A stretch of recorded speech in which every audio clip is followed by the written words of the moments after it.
guys, today's card is inspired by a card that I recently posted on Instagram.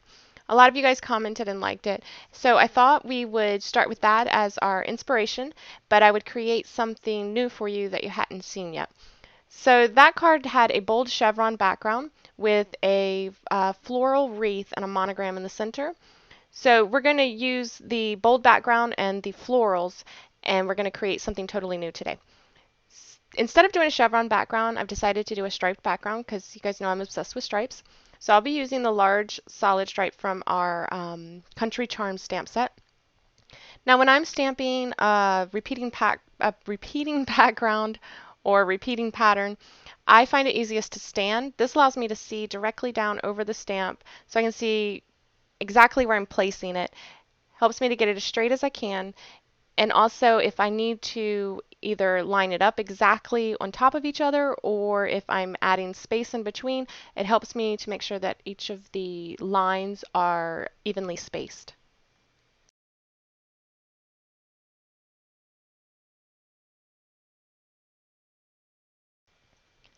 So now we're going to do some negative die cutting. I really love the striped background, but if I place that banner directly over all that pattern, those two elements are just going to compete with each other. So I'm going to die cut out a negative space here using our Label Layers 3 die, and then I'm going to replace it with a solid piece of cardstock.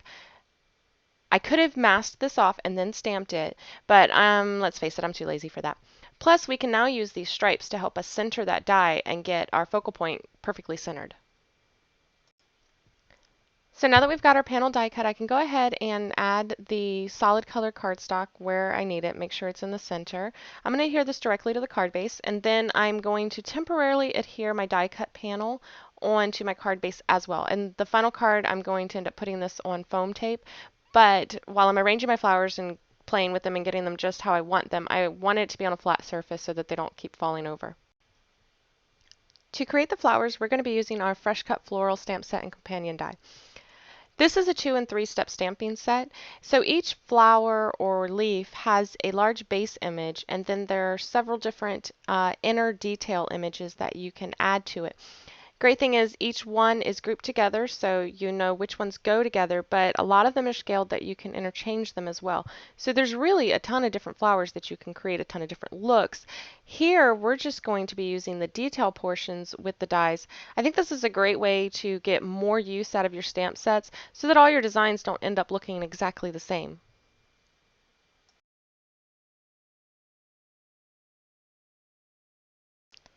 So I'm just going to continue stamping out a handful of these. I may not use all of these, but if I need them, I've got them. Plus, I can set them aside and use them on another project because I love florals and I would use them on every card if I could. For the centers, I'm using the small dot that's also included in the Fresh Cut Floral stamp set, and I'm just adding that in a dark brown.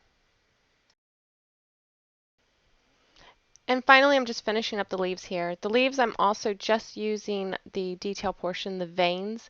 I really like the way these die cuts look when you just add the details. I don't know, it's kind of maybe more abstract. So now we can start roughly laying out our floral arrangement. So when I'm doing floral arrangements, I usually work in odd numbers. And the key to floral arrangements is balance. And the easiest way to create balance is by using mirroring. So I will come up with my design, say for the top half, and once I got that how I like it, I'll mirror it on the bottom. And on the connection point on the side, I will come up with the design, and then I'll mirror that on the other side. You can also do 50-50, so create your top and then mirror it on the bottom. But really the key is that mirroring, and that's what helps create balance. I always start with my flowers first, and like I said, I'm usually in an odd number, and normally it's 3. And then I add in my foliage or my leaves into any bare spots or where I think that, a flower might have them. And then if I want to enlarge the arrangement, that's when I start adding in filler flowers. Now that I've got my design how I like it, I can go ahead and move these off to the side and put my panel up on the foam dots because I can get ready to start adhering these flowers. So this is a larger panel, so I did add more foam tape than I normally would, but that's because I don't want it to sag or dent when it goes through the mail. So that extra support will just help keep it all elevated and nice and even. To adhere my flowers, I'm going to be using the Xyron sticker maker. I'm not usually a fan of stickers, but since these are cut out of our premium heavyweight cardstock, they still have plenty of heft. You could use whatever adhesive you'd like or whatever you have on hand. Tombow Mono, multi-glue, your tape runner, glossy accents if you really don't want these suckers to move. But for me, this is the easiest way. I can just toss all these in here and pull them off on one long strip and then just peel and stick as I go.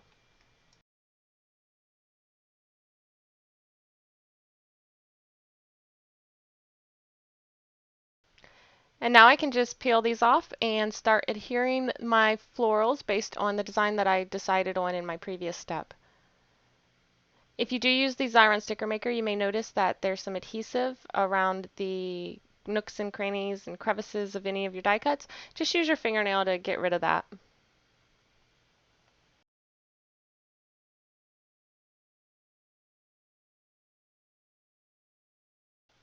Once the top is finished, I can just repeat the exact same thing on the bottom using the top as my guide.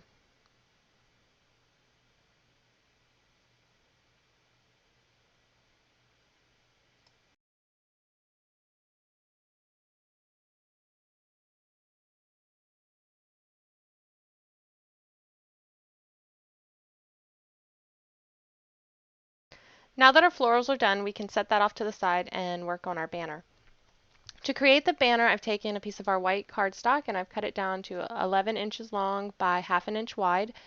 And we're going to use our ruler and a scoring tool to score where we're going to be folding the banner. It's going to be folded over 3 times, so we're going to make 4 diagonal score marks. If you didn't have a grid mat, you could use your ruler and a pencil and mark at each place where you're going to create your score line, but I'm just going to use my grid mat. For the tail side of the banner, I'm going to score it 1 inch in, and I'm scoring it at a diagonal angle.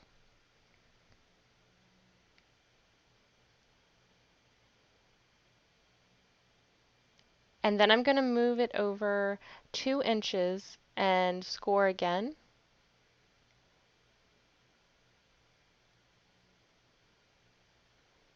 Now that's going to be the front side, so this side's going to be the back side. I want to go over another 2 inches and score.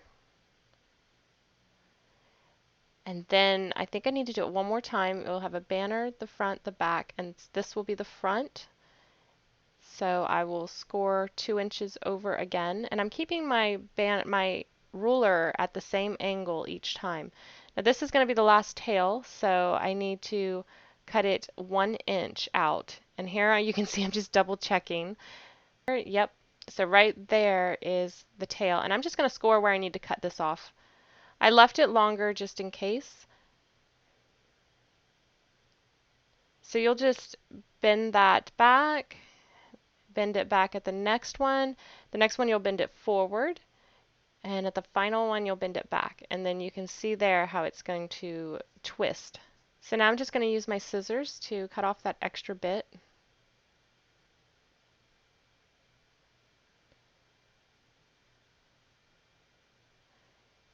And now I can cut my banner ends.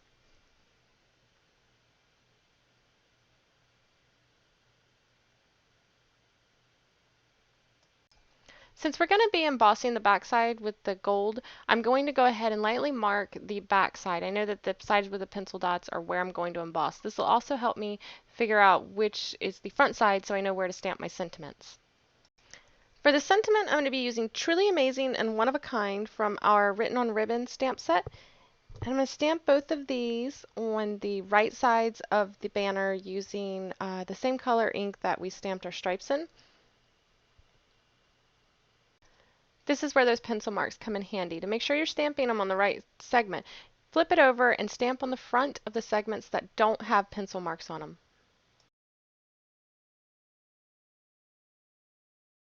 Now we can add our embossing to the back side of the banner. For that, we're going to be using gold embossing powder from Stampendous. You'll flip the banner over to the wrong side, the side that you've marked with the pencil marks, and we'll be using Versamark ink. So each area that you've marked with your pencil is the area that you're going to push down into the Versamark pad.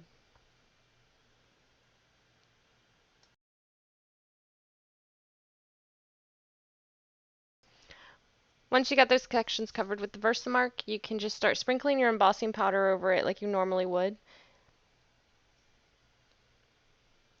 Tap off any excess and emboss.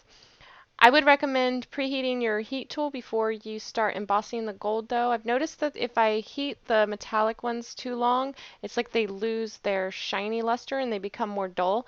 So I would recommend just letting your heat gun run for a couple seconds before embossing the metallic embossing powders.